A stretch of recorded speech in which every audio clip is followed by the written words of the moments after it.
World announced it will open for the 2020 season on June 17th, but Splashin Safari will not open until July 4th. It is the first time ever the Santa Claus theme park has missed an opening day, and park officials will have several measures in place to help protect guests. I spoke with fourth-generation owner Leah Koch today about what you can expect at the park.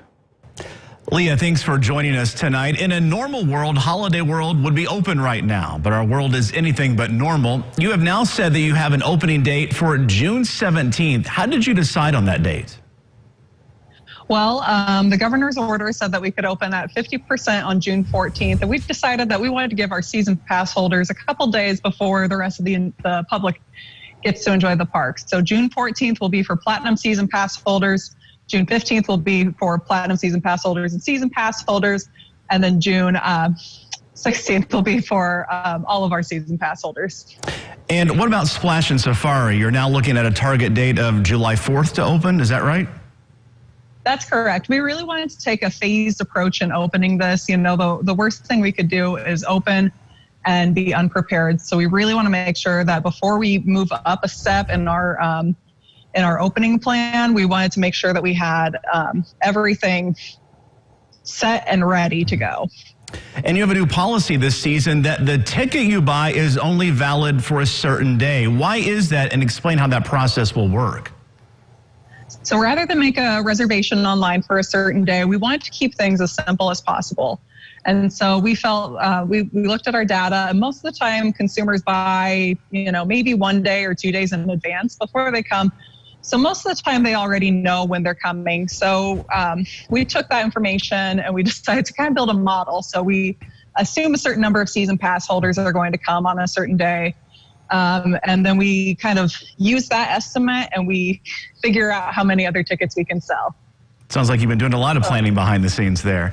Well, also this year, yes, we have. People will be able to wait in line virtually for the rides this year. How will that work? And what if someone doesn't have a smartphone?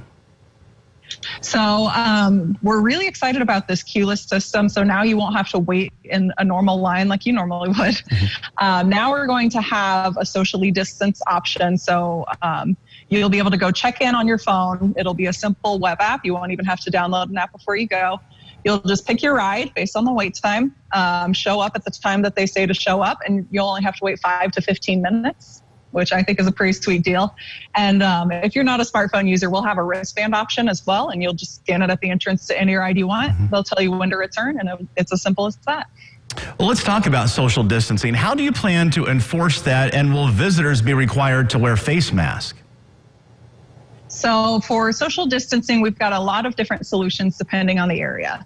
So first of all, we definitely want to make sure that any queues, we've got the virtual queuing, but even once you're in that queue to get onto the ride, we've made sure that we're going to group people by their family unit. So rather than have every other row marked off like some parks are doing, we're going to group you by your family. So we're going to keep you together, but we're going to keep those families separated. In addition, we're going to have decals on the ground to help you kind of figure out where you should stand and about how far 6 feet is. And then what was the final part of that question? I'm trying to remember. Oh, face masks. So for face masks, we expect that the state of Indiana will not require face masks in public, and so we will follow their guidelines on that. Okay. Well, one thing Holiday World is known for is its freebies, the free soft drinks, the free sunscreen. Will they still be offered, and will there be some changes made to how they're handed out? The free soft drinks and free sunscreen will still be there. The free sunscreen is just going to get sanitized a lot more often than it normally does. And the free unlimited soft drinks, I believe we just got approval from the health department that they should be able to operate as normal. But if not, we can always, we'll always have an attendant there or something to help you, because the free unlimited soft drinks aren't going anywhere. All right, people will be glad to hear that. Well, when the park does open, what are some of the major changes we will notice? And are there some changes behind the scenes we won't notice? In addition to everything we've talked about, there's also going to be hand sanitizer stations, which we're pretty proud of. and a lot of little changes, like we're going to have automatic dispensers for your utensils, so there won't be any more touching other people's utensils. We're glad to be rid of that process. And there's going to be a ton of things that you may not notice. We're going to have cleaning schedules that are going to be a lot more intense, but we're doing everything we can in the name of safety.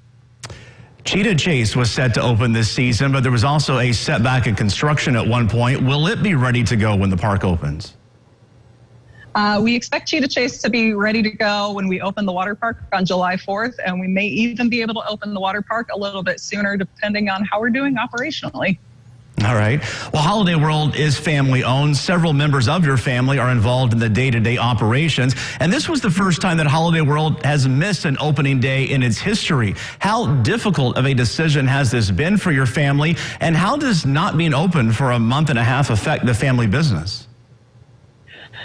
Well, to start, when we first had to make that decision, it was very difficult for us. As you said, our family's not missed an opening day. And so we took it very seriously, but in the name of safety, it was an easy decision to make once we really considered that.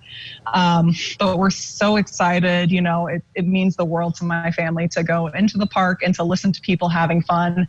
And we're so ready to hear those people having fun again. We're ready to hear people screaming on roller coasters and laughing on the other rides. It's the best feeling in the world. And that was fourth generation Holiday World owner Leah Koch.